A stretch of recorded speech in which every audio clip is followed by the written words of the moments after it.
أعوذ بالله من الشيطان الرجيم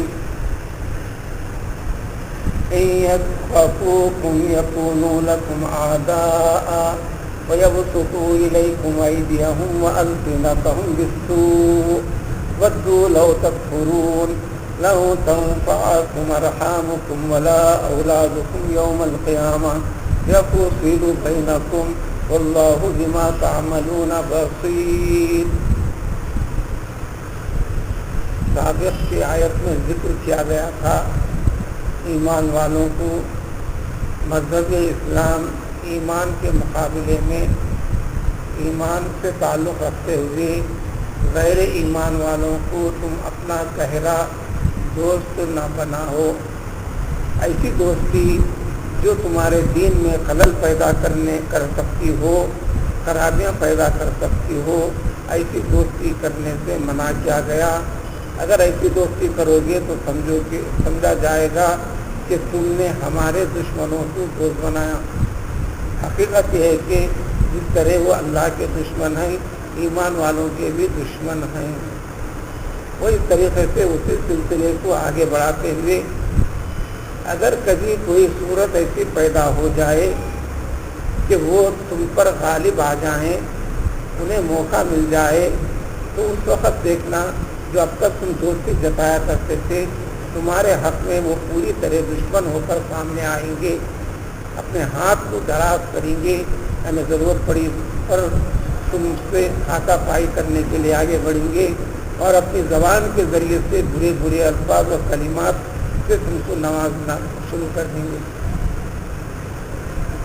ایسا اس لیے کہ سارے کے سارے غیر مسلم کی ایک تمنا ہے، وہ یہ کہ ان کے جیسے تم بھی ہو جاؤ، دین اسلام سے پلٹ جاؤ یا دین اسلام میں خرابیاں پیدا کرتے چلے جاؤ تاکہ دین اسلام کی حقیقت تم میں باقی نہ رہے.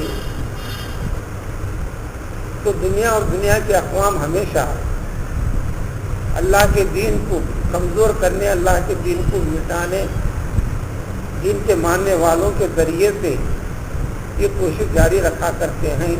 اس کے لیے اپنا مال خرچ کرتے ہیں، اپنی جدوجہد کرتے ہیں.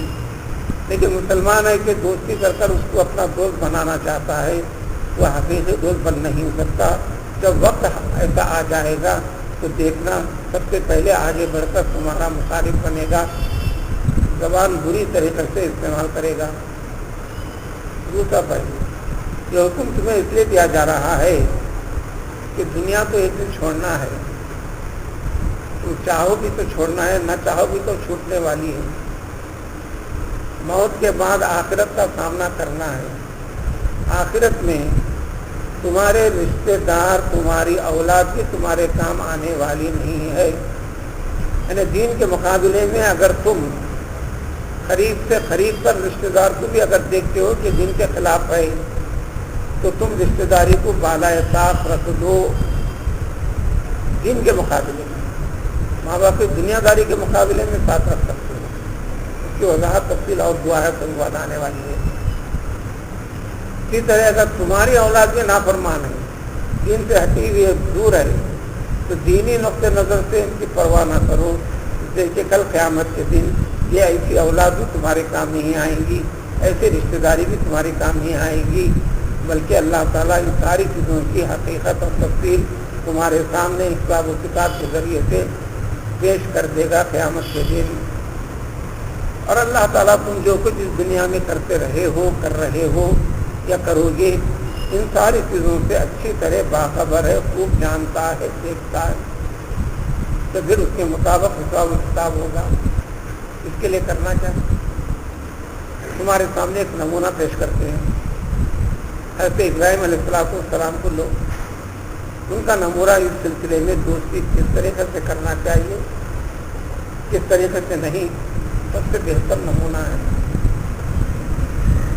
وہ ایک جب توحید کے سبق والی بات آئی تو حضرت ابراہیم علیہ السلام کا بھی تو خاندان تھا، قبیلہ تھا، عزیز و اقارب تھے، دور کے تھے، قریب کے تھے، گھر کے افراد تھے، حتیٰ کہ خود ان کے والد محترم بھی تھے.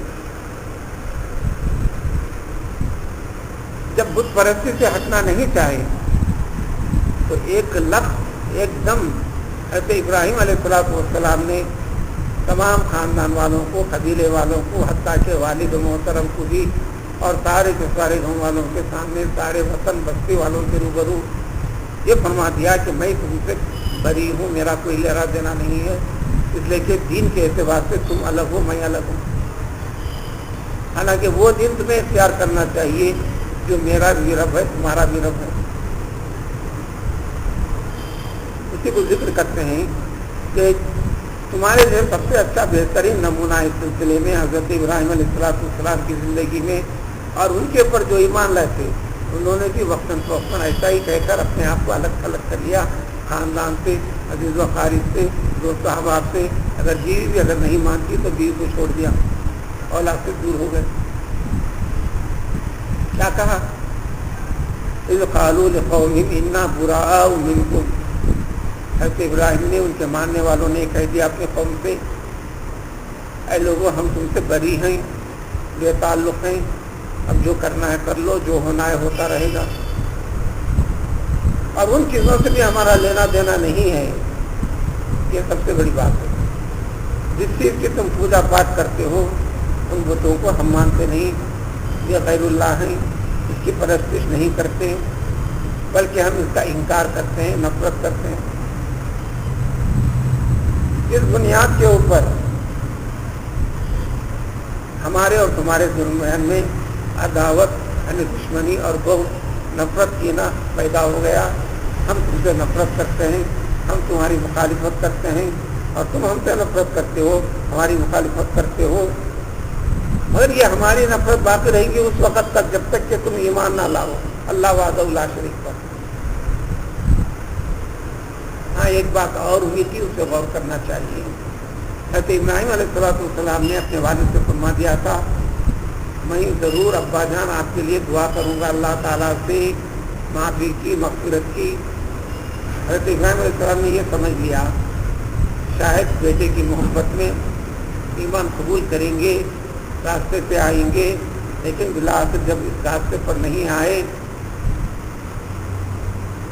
تو سورہ توبہ میں تفصیل ہے اس کی۔ حضرت ابراہیم علیہ السلام نے کہہ دیا کہ انی بری ہوں ان کا، میں آپ سے بری ہوں۔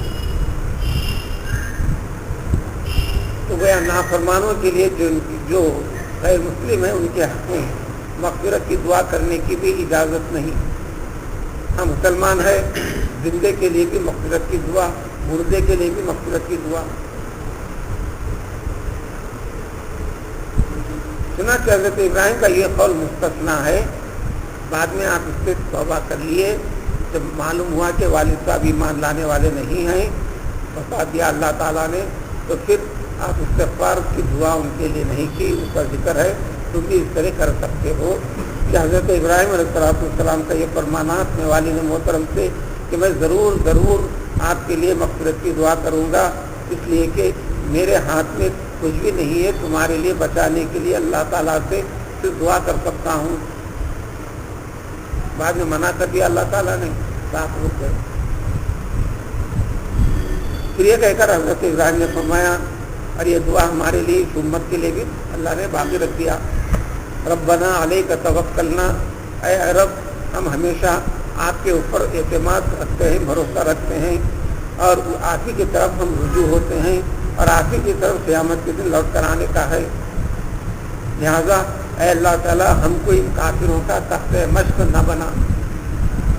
ساری دنیا ہیلے بہانے کر کر ظلم و زیادتی مسلمانوں پر کرتی دی ہے، یہ دعا خاص معنی رکھتی ہے۔ اس قسم کی آفت ہم پر آنے نہ پائے کہ وہ کسی بھی جھوٹے بہانوں کے ذریعے سے ہم کو مصیبتوں کا شکار بنائے۔ پھر آپ کی مرضی اللہ تعالیٰ کی کہ لیکن ہم تو درخواست کرتے ہیں اللہ تعالیٰ ان کافروں کا تخت مشق ہمیں نہ بنا، بلکہ ہماری مغفرت فرما دے ہمارے رب، یقیناً آپ عزیز الحکیم ہیں۔ تو یہ نمونے بھی تم کو سیرت کے اندر، قرآن کے اندر پیش کر دیے گئے۔ ایسی صورتیں پیدا ہو جائیں، تمہاری رشتہ داری، تمہاری رواداری، تمہارا اڑوس پڑوس اس قسم کا ہو جو غیر مسلم ہو، تو اس وقت جینے اور رہنے کا تعلق کیسا؟ دنیا داری کو دنیا داری کے حد تک رکھنا چاہیے۔